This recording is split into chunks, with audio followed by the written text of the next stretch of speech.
So hello students, आज हम शुरू करने जा रहे हैं सेकेंड लेक्चर हमारी रोटेशनल मैकेनिक्स का। ठीक है, और होपफुली ये 8-9 लेक्चर्स में खत्म हो जाएगा। हो सकता है थोड़े ज़्यादा भी लग जाए, बट ये काफ़ी लेंथी टॉपिक है और इसमें सबको प्रॉब्लम आती है। ठीक है, तो इसको कवर करना बहुत बहुत जरूरी था सबसे पहले। ठीक है, क्योंकि इसमें अगर हम जितना इसको ढंग से समझेंगे उतने अच्छे से आगे क्वेश्चन इसके सॉल्व कर पाएंगे। क्योंकि ये one of the toughest topics, इसको बच्चे बहुत सारे बच्चों से मैंने पूछा बोलते भी हैं, और इसमें काफी डाउट्स भी होते हैं बच्चों के, काफी कंफ्यूजन आती है इसमें, क्योंकि इसमें थोड़ा सा अप्रोच अलग होती है। इसमें रोटेशन मैकेनिक्स में गलतियां भी काफी होती हैं, क्योंकि इसको हम कभी कभी काइनेमेटिक्स के साथ साथ इसको उसी अप्रोच से ले जाते हैं, और वो अप्रोच हर बार काम नहीं करती इसमें, क्योंकि ये जो है इसमें हम कभी कभी इनर्शियल फ्रेम के फॉर्मूलाज और उसी अप्रोच से इसको यूज करते हैं। ठीक है, तो आज हम क्या पढ़ेंगे? आज हम पढ़ेंगे इंस्टेंटेनियस सेंटर्स के बारे में, जिनको कि आई सेंटर्स, इंस्टेंटेनियस सेंटर भी बोलते हैं। अगर आप आगे मैकेनिकल इंजीनियरिंग पढ़ेंगे तो वहां पे भी आप इसका थोड़ा सा छोटा सा पार्ट पढ़ेंगे, बट इसकी एप्लीकेशन बहुत है। ये भले ही बहुत छोटा सा टॉपिक है, बट इसको आगे कभी मिक्स कॉन्सेप्ट में क्वेश्चन आते हैं, वो क्वेश्चंस हमें कभी भी दिक्कत देते हैं। तो इसकी नॉलेज होना बहुत जरूरी है और इसको अच्छे से पढ़ना बहुत बहुत जरूरी है। तो स्टार्ट करते हैं।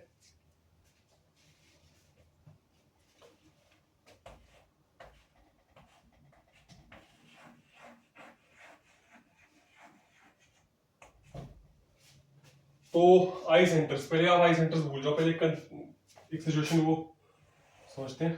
ठीक है, लो ये हो गया।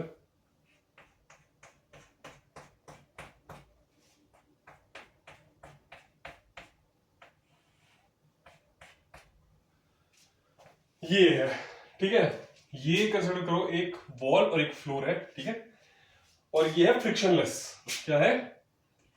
फ्रिक्शनलेस।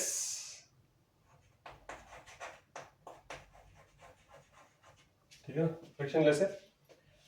अब इसमें एक स्टिक कंसिडर करो इस तरीके की। ठीक है ना? अब फ्रिक्शनलेस है तो क्या होगा? फ्रिक्शनलेस स्टिक है, क्या होगा? फ्रिक्शनलेस है तो मतलब टिक नहीं पाएगी। ठीक है ना? बिल्कुल ऐसी है तो बिल्कुल ऐसे हो जाएगी। ठीक है ना? जैसे सपोज ये है तो एकदम ऐसे। ठीक, ग्रेविटेशनल फोर्स पड़ रही है, कोई नॉर्मल है नहीं, कोई फ्रिक्शन फोर्स है नहीं जो इसको इस पोजीशन पे स्टैटिक रख सके, तो ऐसे वो हो जाएगा। ठीक है ना? सपोज एक इंस्टेंट पे मैं दिखा रहा हूँ, सपोज ये एक इंस्टेंट है, ठीक, अनदर इंस्टेंट पे ये थोड़ा सा ऐसा हो गया, यानी कि थोड़ा सा एंगल और टिल्ट हो गया, ये हाइट डिक्रीज हो गई और ये नीचे का जो बेस है वो इंक्रीज हो गया। ठीक है ना? तो ये हो गया ये कंडीशन। अब ये कंडीशन देखो, इस कंडीशन में क्या प्योरली रोटेशनल मोशन हो रही है? प्योरली रोटेशन क्या सिर्फ ये घूम ही रही है एक पॉइंट पे, आगे नहीं बढ़ रही? आगे भी बढ़ रही है और घूम भी रही है, रोटेट भी कर रही है। तो ये वो सिचुएशन है जिसमें कि कॉम्बिनेशन है ट्रांसलेशनल और रोटेशनल मोशन का। ठीक है जी। तो अब सपोज ये पॉइंट है ए, ये पॉइंट है बी। ठीक है ना? तो इसमें क्या होगा? ठीक है, सपोज मैं ये इसका एफबीडी बना देता हूँ। ए और बी पॉइंट है ना, वी ए वेलोसिटी होगी नीचे को,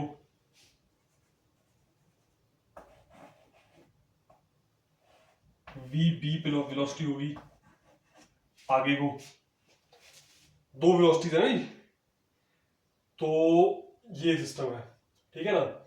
अब ये वेलोसिटी आगे को होगी और ये वेलोसिटी नीचे को होगी, एज लॉन्ग एज ये इस पॉइंट पे रीच नहीं करता। जब ये इस पॉइंट पे रीच करेगा फिर तो क्या ही हुआ, फिर हो सकता है हल्का सा नीचे थोड़ा सा रिबाउंड करे, बट अल्टीमेटली वेलोसिटी फिर दोनों की एक तरफ कोई होगी, आगे कोई होगी। ठीक है ना? उस केस में अगर ये आगे को स्लिप करता है, उस केस में फिर अगर ये स्ट्रेट आगे को जाएगा हम कंसीडर करेंगे, हालांकि थोड़ा सा बाउंस करेगा बट वो हम कंसीडर नहीं करते। तो उस केस में फिर ये प्योरली ट्रांजिशनल मोशन होगी, जो भी थोड़े इनर्शिया के कारण थोड़ा सा आगे को जाएगा। ठीक है ना? वो सेकंड लॉ, क्या सेकंड लॉ है थर्ड लॉ है? फर्स्ट लॉ है ना, first law of motion, if an object is in motion will stay in motion, law of inertia. First है सेकंड लॉ है, मुझे ध्यान नहीं है, फर्स्ट लॉ होना चाहिए ऐसे। तो ये है। उसके बाद क्या? उसके बाद हम देखो ये जो है ना,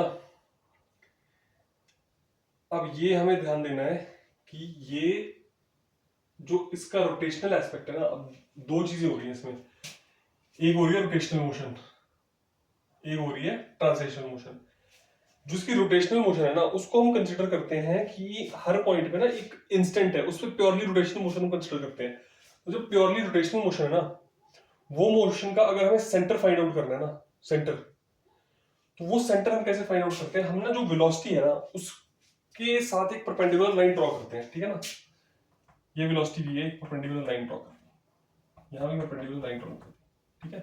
तो वो उस इंस्टेंट में ना इसका सेंटर मान दिया जाता है, इंस्टेंटेनियस सेंटर बोलते हैं उसको, ठीक है ना। वो जो है ना, वो इंस्टेंटेनियस सेंटर हम अब परपेंडिकुलर, आपको पता है जब कोई बॉडी सर्कुलर मोशन अंडरगो करती है ना, जो उसकी लीनियर वेलोसिटी होती है ना, और जो सेंटर से उसका वो होता है, मतलब एक सेंटर के साथ जो पोजीशन वेक्टर है आर, ठीक है ना, उसके साथ वैसे 90 डिग्री बनाती है। तो वो प्योरली हम इसको रोटेशनल, उस इंस्टेंट पे हम वही सिचुएशन कंसीडर कर रहे हैं, ठीक है ना। तो वो है चक्कर। अब यहां पे भी वही कर रहे हैं हम, ठीक है, ये मैं यहां पे कर रहा हूं।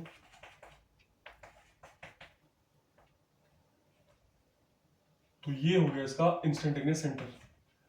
और जैसे कोई भी सिचुएशन आ जाए तो वो हम उस हिसाब से, जैसे यहाँ पे फिर ऐसे बना देंगे, यहाँ पे हो गया तो ऐसे बना देंगे, यहाँ पे हो गया तो ऐसे बना देंगे, ठीक है ना, जो भी है मतलब, ठीक है ना। ये दोनों पॉइंट्स को मिलाना है, मोटा मोटा होता है इस सिचुएशन में, ठीक है। तो ये है इंस्टेंटेनियस सेंटर, आप देख सकते हो, ठीक है। अभी इंस्टेंटेनियस सेंटर जैसे ये यहाँ पे है, तो इसकी उसी हिसाब से हम फिर इसकी लीनियर वेलोसिटी है, फिर इसकी अगर एंगुलर वेलोसिटी फाइंड आउट करनी हो, फिर वो इंस्टेंटेनियस सेंटर के हिसाब से हम उस हिसाब से करेंगे, वो हम समझते हैं अगली सिचुएशन में, ठीक है। अभी मैंने आपको एक बेसिक बेसिक बता दिया कि आई सेंटर होता क्या है। अब आई सेंटर जो है ना, अभी तो ये दो बॉडीज के बीच की रिलेटिव मोशन थी, कभी तीन बॉडीज भी होती हैं, चार बॉडीज भी होती हैं, उसमें फिर मल्टीपल आई सेंटर्स बनते हैं, ठीक है ना। आई सेंटर्स का फॉर्मूला क्या होता है, नंबर ऑफ आई सेंटर्स का, सपोज ये होता है फॉर्मूला n-1/2। तो जैसे टू बॉडीज है तो टू, 2 1 ठीक है, 1 और 2 1, ठीक है। अगर टू बॉडीज है, तो थ्री बॉडीज है, सॉरी 3, यहाँ पे 2/2, ठीक है, 3, तो फिर तीन आई सेंटर्स बन जाएंगे हमारे पास, ठीक है ना। थ्री बॉडीज में 3 आई सेंटर्स होंगे, टू बॉडीज में 1 आई सेंटर होगा, उस हिसाब से आप आगे आगे फॉर्मूला डालते जाओ, ठीक है जी। अब कुछ सिचुएशंस कंसीडर करते हैं, ठीक है, और उन सिचुएशंस में हमारे को कैसे आई सेंटर निकालना है, ठीक है। बहुत सारी कभी कभी चीजें गिवन होंगी, कभी कभी चीजें नहीं गिवन होंगी, तो उन कंडीशंस में आपको कैसे कैसे आई सेंटर निकालना पड़ेगा ये हम कंसीडर करेंगे। तो फाइंडिंग एंड, ठीक है, finding instantaneous axis of rotation in different situations.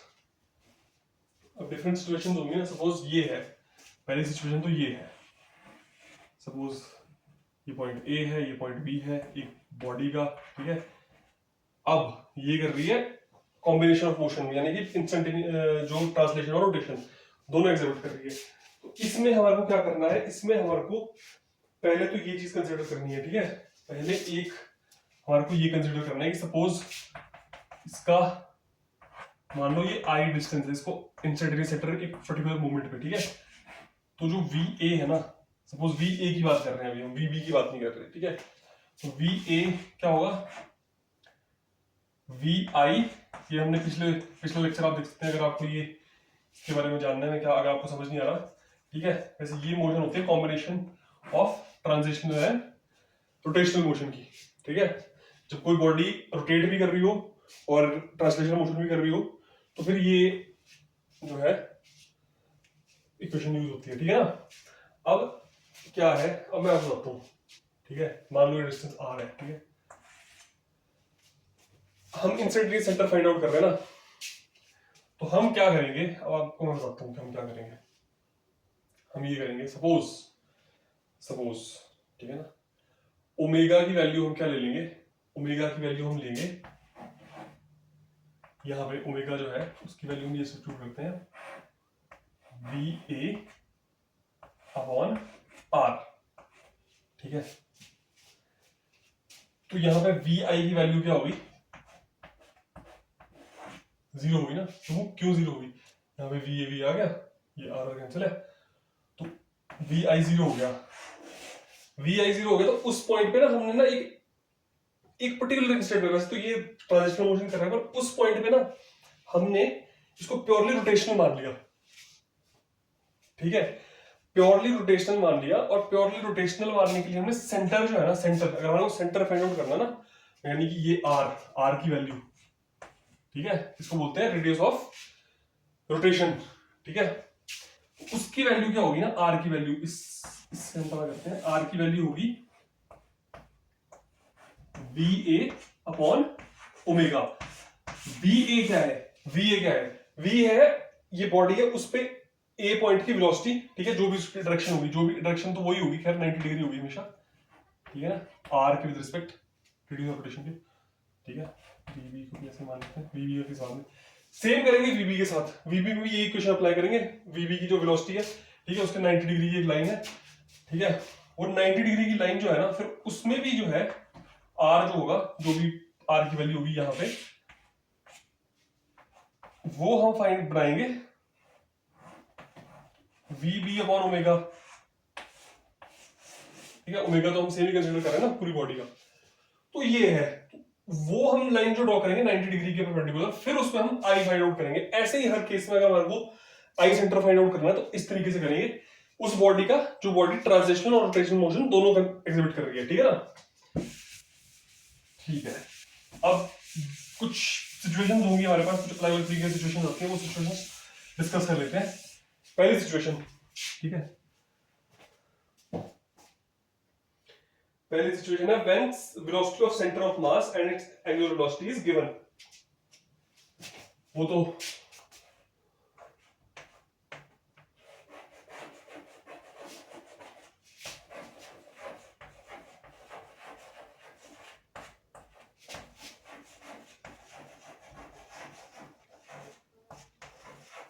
center of mass, when velocity of center of mass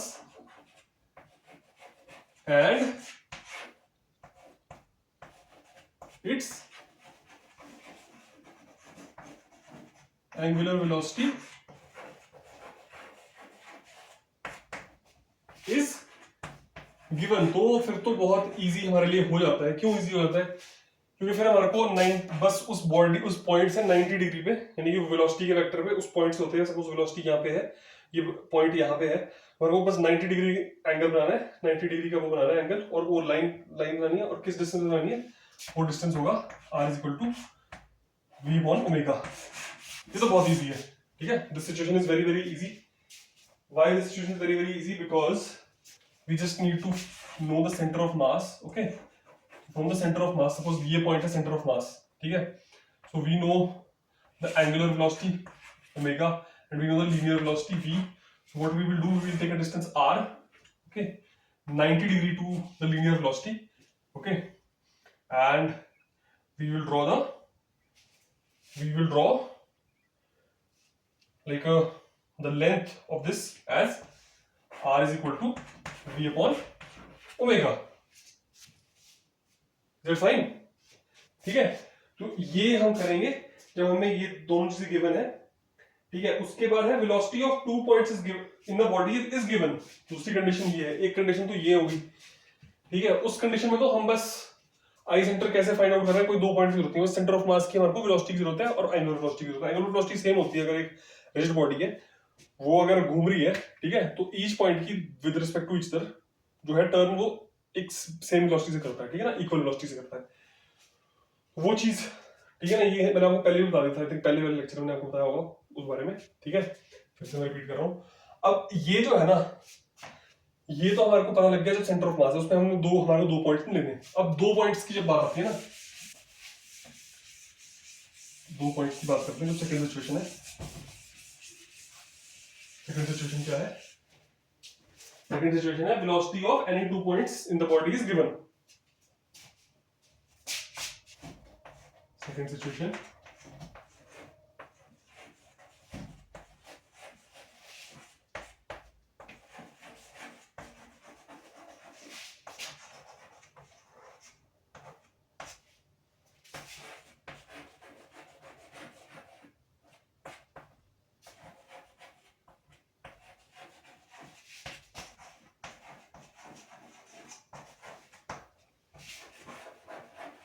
अब आया थोड़ा सा कॉम्प्लिकेट, तो खैर इतना नहीं है, बट हाँ थोड़ा सा टेक्निकल पार्ट। अब इस केस में क्या होगा, जब वेलोसिटी गिवन है ना किसी दो पॉइंट की, सपोज ये पॉइंट है और सपोज क्या थोड़ा सा, ठीक है, v1 और v2, तो अगर ये गिवन है, ठीक है, अगर ये गिवन है ना, तो ज्यादा कुछ नहीं करना, ज्यादा क्या करना है, बस इसके 90 डिग्री ना,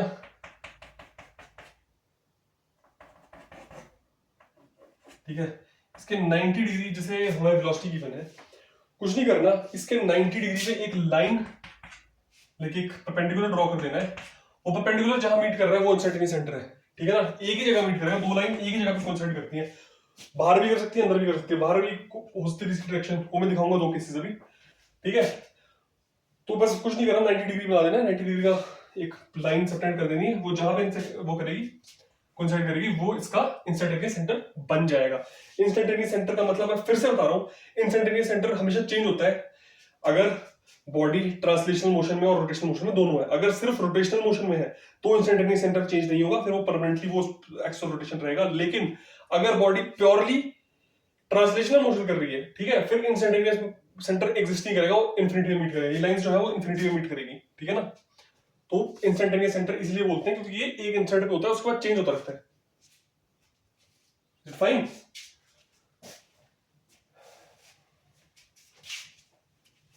अब इसके भी हम एक सेकंड पार्ट के दो सब केसेस कंसीडर करते हैं, ठीक है ना, दो सब केसेस हैं इसके।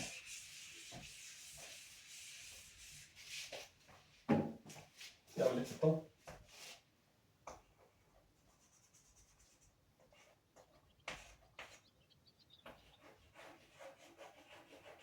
व्हेन आई सेंटर, कुछ भी बोल सकते हैं, पर मैं इनको, हालांकि उसमें इसकी भी दो कंडीशंस होंगी, पर मैं अपने हिसाब से दो कंडीशंस बता रहा हूं। When I centre is formed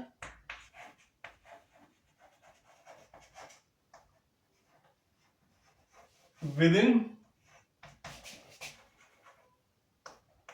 the body, ठीक है,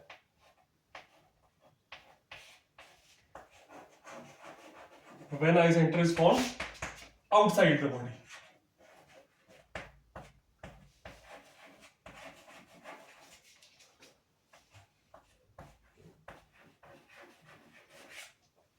ठीक है। अब ये इसका डायग्राम देखो पहले, जब विद इन द बॉडी बनता है, जब विद इन द बॉडी बनता है ना, सपोज ये एक, ठीक है, अब यहां पे क्या है, एंटी पैरेलल डायरेक्शन रहेगी, ठीक है, सपोज ये पॉइंट है, ये पॉइंट है, ठीक है, 1 2, ठीक है, यहां पे वेलोसिटी है समथिंग लाइक दिस v1, यहां पे है समथिंग लाइक दिस v2, ठीक है, और ये दे लाई अलोंग द, एक और कंडीशन है इसमें, क्या कंडीशन है कि द ऑब्जेक्ट्स, ठीक है, द ऑब्जेक्ट्स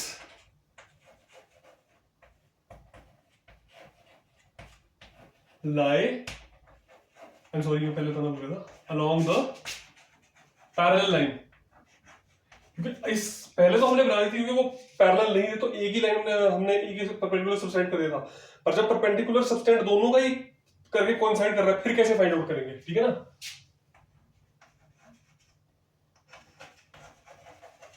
इसमें भी आप काफी चीज समझेंगे, ठीक है।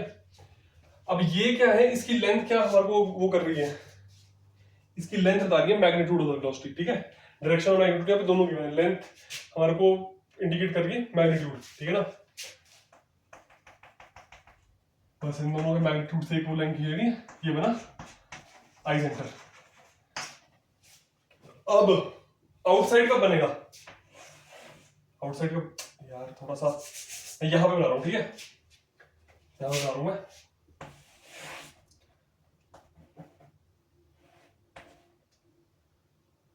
v1 v2, ठीक है। अब यहां पे देखो, यहां पे ये कोइंसाइड कैसे कर रहे हैं, वो भी थोड़ी सी मैं बॉडी थोड़ी जस्ट आउटसाइड, ठीक है ना। वेन डायरेक्शन, इसमें क्या है डायरेक्शन, इसमें तो एंटी पैरेलल है, एंटी पैरेलल डायरेक्शन है वेलोसिटी की, इसमें पैरेलल है, दोनों दोनों की डायरेक्शन सेम डायरेक्शन में, दोनों बिल्कुल सेम डायरेक्शन में पॉइंट कर रहा है। इन दोनों के बीच में आप देखेंगे तो ऐसा 90 डिग्री एंगल बनेगा, ठीक है ना। अगर इसको हम क्या क्या बोला पूछते हैं इसको हम पैरेललोग्राम, इस चीज को, है ना, दोनों की डायरेक्शन वेलोसिटी की सेम है बिल्कुल, ठीक है। तो ये बात समझ आ गई। अब इसमें ये कंडीशन जो है ना, ये कंडीशन फिर दोबारा बनाता हूं, ठीक है, ये कंडीशन मैं फिर दोबारा बनाता हूं, ध्यान से देखना। अगर V1 और V2 सेम डायरेक्शन में है ना, फिर आई सेंटर बन रहेगी। अगर दो पॉइंट्स है ना, और दोनों पॉइंट्स पैरेलल लाइन पे लाई करते हैं, ठीक है, और उनके दोनों की वेलोसिटी सेम डायरेक्शन में है, इक्वल है, ठीक है ना। अगर इक्वल है तो आई सेंटर नहीं बन रहा, इसका मतलब कि रोटेशनल मोशन हो ही नहीं रही इस केस में।